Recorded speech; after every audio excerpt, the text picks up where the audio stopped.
ओम शांति। नमस्कार। अभी जो स्टोरी सुनाने जा रहे हैं उसका जो शीर्षक है गृहस्थ में साधना। कई जैसे समझते हैं कि गृहस्थ व्यवहार में रह करके साधना संभव नहीं है और ना ही हम पाप कर्मों से बचे रह सकते हैं और ईश्वर की प्राप्ति भी नहीं हो सकती। इस पर ये कहानी है। एक राजा थे और एक राजा ने अपने मंत्री से एक दिन बात की। ठीक है, एक राजा ने अपने मंत्री से बात की और उनसे पूछा कि मंत्री जी, क्या गृहस्थ व्यवहार में रहकर ईश्वरीय जो साधना है वो संभव है और क्या हम पाप कर्मों से बचे रह सकते हैं, ईश्वर की प्राप्ति हो सकती है? तो मंत्री कहते हैं कि महाराज, इसका उत्तर पास के गोदावरी नदी के पास एक घने जंगल में एक महात्मा जी रहते हैं, वो अच्छे से दे सकते हैं। वे बहुत पहुंचे हुए सिद्ध पुरुष हैं, लेकिन उनके पास पैदल जाना पड़ेगा। तो उनको तो लालसा थी ही, किनको, राजा को।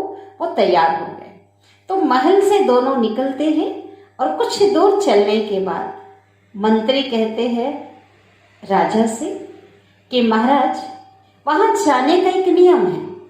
जो भी उनके पास जाते हैं महात्मा के पास, तो सारे रास्ते जो है उनको पैदल चलते हुए ये ध्यान रखना पड़ता है कि मेरे पैरों के तले कोई कीड़े मकोड़े ना मर जाए, ना कुचले जाएं।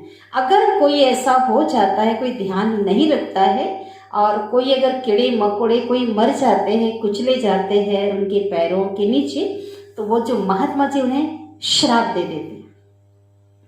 अब राजा जो थे वो बहुत सावधानी पूर्वक चलने लगे और पूरे नीचे देखते हुए एक एक कीड़े मकोड़े को बचाते हुए सावधानी से पांव रखते हुए वो चलने लगते हैं और महात्मा के पास उस जंगल में पहुंच जाते हैं। क्योंकि महात्मा को तो पहले से पता था कि किस प्रयोजन से राजा मेरे पास आए हैं, तो उन्हें वो बैठने के लिए कहते हैं। राजा महात्मा जी को नम्रता पूर्वक प्रणाम करते हैं और फिर उसके बाद जो है महात्मा जी उनसे पूछते हैं राजा से, राजन, जब आप मेरे पास आ रहे थे तो रास्ते में आपने क्या क्या देखा, क्या दृश्य देखा? तो राजा कहते हैं कि महात्मा जी, कि जब मैं आ रहा था तो मैंने कोई दृश्य नहीं देखा। आपके तक पहुंचने तक मुझे कोई दृश्य दिखाई नहीं दिया। महात्मा ने पूछा, ऐसा क्यों? तो राजा कहने लगे, क्योंकि सारे रास्ते आपके डर से कहीं आप मुझे श्राप ना दे दें, मैंने बहुत ध्यान रखा कोई भी कीड़े मकोड़े मेरे पैरों के तले कुचले ना जाएं।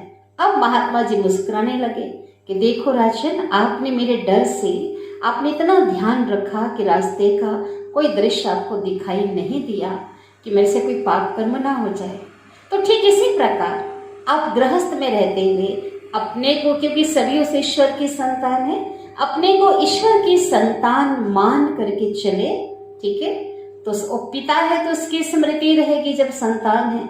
दूसरी बात कि ईश्वर न्याय प्रिय है।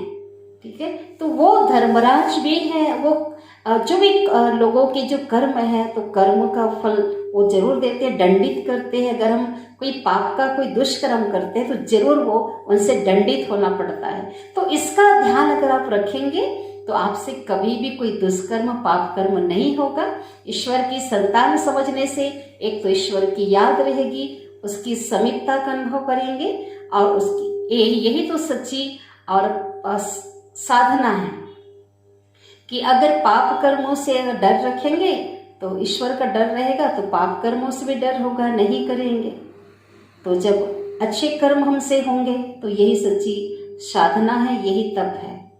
तो उनको सारी बातें समझ में आ गई।